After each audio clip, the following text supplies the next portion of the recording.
चलिए दोस्तों, बहुत बहुत स्वागत है हमारे एग्जाम की वीडियो यूट्यूब चैनल पर, जिसमें हम लोग लेकर आए हैं 9 क्लास के मोस्ट इम्पोर्टेंट मॉडल पेपर, जिसमें हम लोग सेलेक्टेड किए हैं साइंस के। तो बहुत ही इम्पोर्टेंट है, आप सभी को बहुत ज़्यादा हेल्पफुल होगा। तो बिना देरी के हम लोग शुरू करते हैं नए वर्ष के नए उम्मीद के साथ। सवाल नंबर 1 से, जिसमें दिया हुआ कि निम्न में से किन राशियों का एसआई मात्रक समान होता है। ऑप्शन नंबर ए पे है चाल और वेग, बी नंबर पर त्वरण और विस्थापन, बी सी नंबर पर बल और संवेग, डी नंबर पर इनमें से कोई नहीं। तो सही आंसर हो जाएगा ऑप्शन नंबर ए, यानी कि चाल और वेग। ठीक है, उसका ऐसा मतलब समान होता है। अगला क्वेश्चन देखते हैं 2 नंबर पर, जिसमें दिया हुआ है कि निश्चित दिशा में वस्तु द्वारा तय की गई दूरी है, क्या है वो। ऑप्शन नंबर ए पे है चाल, बी नंबर वेग, सी नंबर विस्थापन और डी नंबर त्वरण।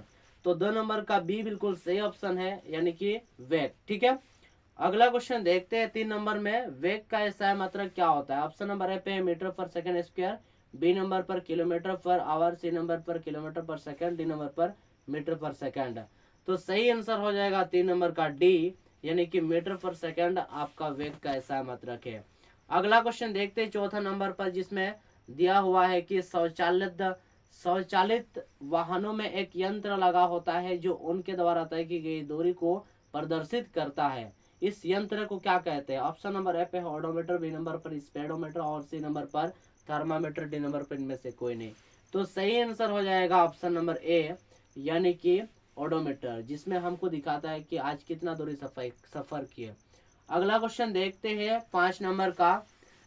5 नंबर सवाल में दिया हुआ है कि यदि पिंड का द्रव्यमान दोगुना कर दिया जाए और उसका वेग आधा हो जाए तो पिंड का रैखिक संवेग क्या होगा। ऑप्शन नंबर ए पे है 2 गुना हो जाएगा, बी नंबर पर वही रहेगा, सी नंबर पर आधा हो जाएगा और डी नंबर पर 4 गुना हो जाएगा। तो 5 नंबर का बिल्कुल सही आंसर हो जाएगा ऑप्शन नंबर बी, यानी कि वही रहेगा। ठीक है, अगला क्वेश्चन देखते हैं 6 नंबर पर। यदि दो वस्तुएं और बी जो वस्तु है, ए का वजन है आपका 6 kg और बी का वजन है 34 kg, तो ए का जड़त्व बी के जड़त्व से अधिक होगा। बी नंबर ऑप्शन पर बी का जड़त्व ए के जड़त्व से अधिक होगा और सी नंबर पर ए का जड़त्व और बी का जड़त्व बराबर होगा। डी नंबर पर है ए तथा बी का जड़त्व शून्य होगा। तो सही आंसर हो जाएगा ऑप्शन नंबर बी, यानी कि उसका बी का वजन ज्यादा है, उसका जड़त्व अधिक होगा ए के तुलना में। अगला क्वेश्चन देखते हैं 7वां नंबर का, जिसमें दिया हुआ है कि न्यूटन गति के किस नियम को जड़त्व का नियम भी कहते हैं। ऑप्शन नंबर ए पे है न्यूटन का गति का प्रथम नियम, बी नंबर पर है न्यूटन के गति का दूसरा नियम, सी नंबर पर न्यूटन की गति का तीसरा नंबर और डी नंबर संवेग के संरक्षण का नियम। तो सही आंसर हो जाए ऑप्शन नंबर ए, यानी कि न्यूटन की गति का प्रथम नियम और जड़त्व का नियम को भी कहते हैं। ठीक है, इसको ध्यान में रखना है। अगला क्वेश्चन देखते हैं 8 नंबर पर, जिसमें दिया हुआ है रॉकेट किसके सिद्धांत पर कार्य करता है। ऑप्शन नंबर ए पे है ऊर्जा का संरक्षण, बी नंबर पर है द्रव्यमान के संरक्षण, सी नंबर पर संवेग के संरक्षण, डी नंबर पर है इनमें से कोई नहीं। तो 8 नंबर का सही आंसर होगा ऑप्शन नंबर सी, यानी कि संवेग के संरक्षण। ठीक है, अगला क्वेश्चन देखते हैं 9 नंबर का, जिसमें दिया हुआ है कि 60 के जो द्रव्यमान के किसी मनुष्य का भार चंद्रमा पर क्या होगा यदि ग्रेविटेशनल फोर्स यदि आपका 10 kg पर सेकंड स्क्वायर रहेगा। तो ऑप्शन नंबर ए पे है 600 N, बी नंबर पर 60 N और सी नंबर पर 100 N और डी नंबर पर 10 N। तो सही आंसर हो जाएगा ऑप्शन नंबर सी, यानी कि 100 N। ठीक है, अगला क्वेश्चन देखते हैं। अगला क्वेश्चन में कह रहा है कि यदि दो वस्तु के बीच की दूरी को आधा कर दिया जाए और उनके बीच का गुरुत्वाकर्षण बल किस प्रकार बदलेगा, ये क्वेश्चन है। ऑप्शन नंबर ए पे है वो 4 गुना बढ़ जाएगा, बी नंबर पर है 2 गुना बढ़ जाएगा, सी नंबर पर 2 गुना घट जाएगा और डी नंबर पर 4 गुना घट जाएगी। तो 10 नंबर का सही आंसर हो जाएगा ए, यानी कि 10 गुना बढ़ जाएगा। ठीक है, अगला 10 गुना बोल रहे हैं आपका, 4 गुना बढ़ जाएगा। ठीक है ना, अगला क्वेश्चन देखते हैं 11 नंबर में, जिसने दिया हुआ है कि ध्वनि किस माध्यम में गमन करती है। ऑप्शन नंबर ए पर ठोस, बी नंबर पर तरल, सी नंबर पर गैस और डी नंबर पर उपरोक्त सभी। तो सही आंसर हो जाएगा डी, यानी कि उपरोक्त सभी पर ध्वनि गमन करती है। क्योंकि जब हम लोग का ठोस में देखेंगे, आप सभी जानते हैं कि रेल पटरी जो होता है वो लोहा का होता है, जबकि बहुत बड़ा ठोस होता है।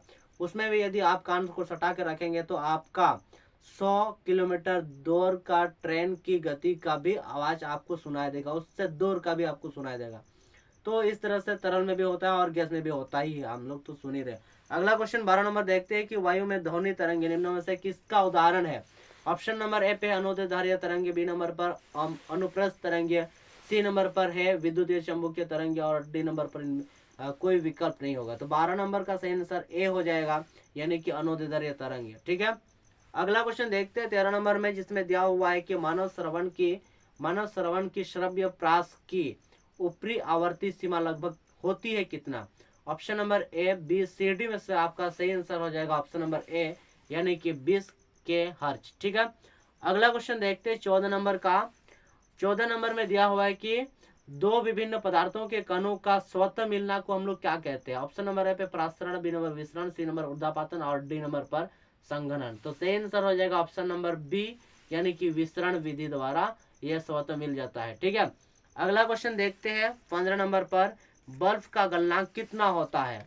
Option number A, B, C, D में से आपको चयन करना है और सही आंसर हो जाएगा सी, यानी कि 273.16 के। ठीक है, अगला क्वेश्चन देखते हैं। अगला क्वेश्चन में आपका दिया हुआ है, निम्नलिखित में से किसे सबसे अधिक संपीड़ित किया जा सकता है। ऑप्शन नंबर ए पे है नमक, बी नंबर तेल और C number hydrogen gas, D number पर है जल। तो सही आंसर हो जाएगा 16 का सी, यानी कि हाइड्रोजन गैस। ठीक है, 17 नंबर क्वेश्चन देखते हैं, जिसमें दिया हुआ है कि निम्नलिखित में से कौन यौगिक का उदाहरण है। ऑप्शन नंबर ए पे लोहा, बी नंबर पर पीतल, सी नंबर जल और डी नंबर पर तांबा। तो सही आंसर हो जाएगा ऑप्शन नंबर सी, यानी कि जल जो है वो यौगिक का उदाहरण है, जिसको हम लोग दो या दो से अधिक तत्व जब मिलते हैं तो उसको हम लोग यौगिक कहते हैं। तो ये जल हमारे लिए H2O यौगिक हो गया। ठीक है, 18 नंबर क्वेश्चन है कि पीतल जो है वो किस धातु का मिश्रण है। ऑप्शन नंबर ए पे है, बी पे है, सी पे है और डी पे। आपको बताना है, सही आंसर हो जाएगा ऑप्शन नंबर ए, यानी कि जिंक और कॉपर। ठीक है, अगला क्वेश्चन देखते हैं 19 नंबर का, जिसमें दिया हुआ कि निम्नलिखित में कौन रासायनिक परिवर्तन का उदाहरण है। ऑप्शन नंबर ए पे है जल का बर्फ में बदलना, सी नंबर भोजन का पचाना, सी नंबर पर मोमबत्ती का पिघलना, डी नंबर पर लोहे के चूर्ण को बालू में मिलाना। तो सही आंसर हो जाएगा बी, यानी कि भोजन को पचाना एक रासायनिक परिवर्तन हो गया। हमारे पेट के अंदर एक प्रकार का एसिड रहता है, जिस एसिड का नाम है HCl, और वो जो है ना पचाने में बहुत ज्यादा हेल्पफुल है, एक ही मात्रा है HCl। ठीक है, अगला क्वेश्चन देखते हैं 20 नंबर पर, जिसमें हम लोगों के सामने है कि सोडियम ऑक्साइड का सूत्र निम्न में से कौन है। Option number A, B, C, D में से आपको सही बताना है और 20 नंबर का सही आंसर हो जाएगा ऑप्शन नंबर बी, यानी कि Na2O जो है वो आपका सोडियम ऑक्साइड का सूत्र है। ठीक है, रासायनिक सूत्र से संबंधित बहुत सारा क्वेश्चन आता है, आपको एक एक करके इसी तरह याद रख करना है। 36 नंबर में आपका क्वेश्चन है कि 36 ग्राम जल में कितने मोल मौजूद होता है। ऑप्शन नंबर ए पे है 1, बी नंबर पर 2, सी नंबर पर 3 और डी नंबर पर 4। तो 21 का सही आंसर हो जाएगा बी, यानी कि 2 मोल होते हैं। ठीक है, जब 36 ग्राम जल में मोल होते हैं 2। ठीक है, अगला क्वेश्चन देखते हैं 22 नंबर में, जैसे दिया हुआ है कि C2H2 मोलर द्रव्यमान क्या होगा। ऑप्शन नंबर ए पे 24, बी नंबर पर 26, सी नंबर पर 12 और डी नंबर पर 14। 22 नंबर का सही आंसर हो जाएगा बी, यानी कि 26। ठीक है, अगला क्वेश्चन देखते हैं 23 नंबर में, इलेक्ट्रॉन की खोज किसने की थी। ये भी मोस्ट इंपोर्टेंट में से एक है, जिसमें ऑप्शन नंबर ए पे रदरफोर्ड और बी नंबर पर जे थॉमसन और सी नंबर पर है ई गोल्डस्टीन, डी नंबर पर है जे चैडविक। तो सही आंसर हो जाएगा बी, यानी कि जे थॉमसन जो है इलेक्ट्रॉन की खोज की थी। ठीक है, आपका सही आंसर हो गया।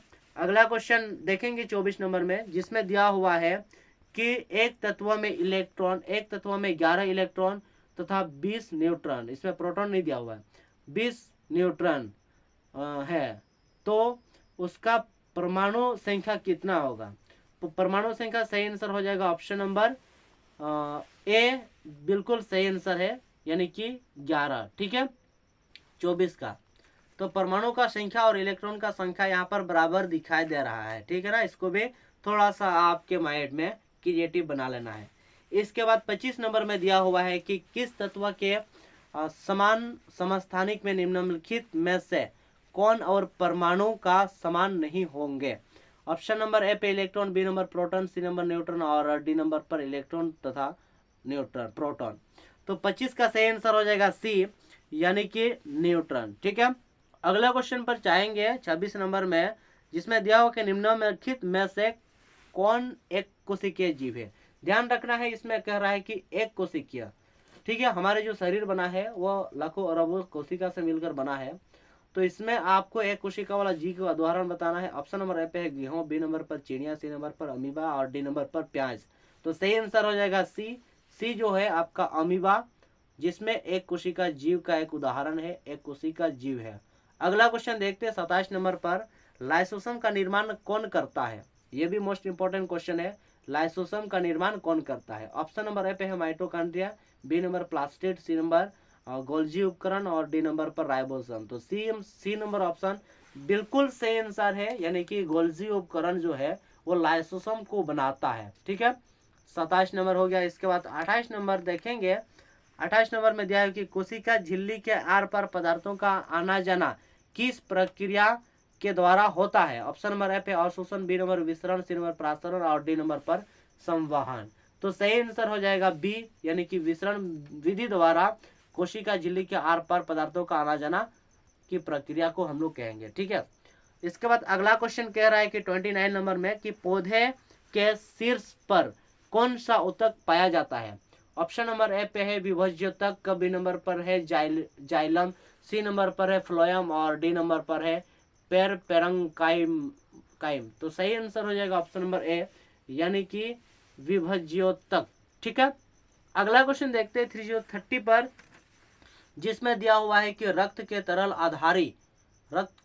आधात्री कौन भाग को क्या कहते हैं? ऑप्शन नंबर है जल, B number plasma, C number श्वेत रक्त कणिकाएं, डी नंबर पर प्लेटलेट्स। तो सही आंसर हो जाएगा बी, यानी कि प्लाज्मा जो है वो तरल आधात्री भाग। ठीक है, अगला क्वेश्चन देखते हैं 31 नंबर।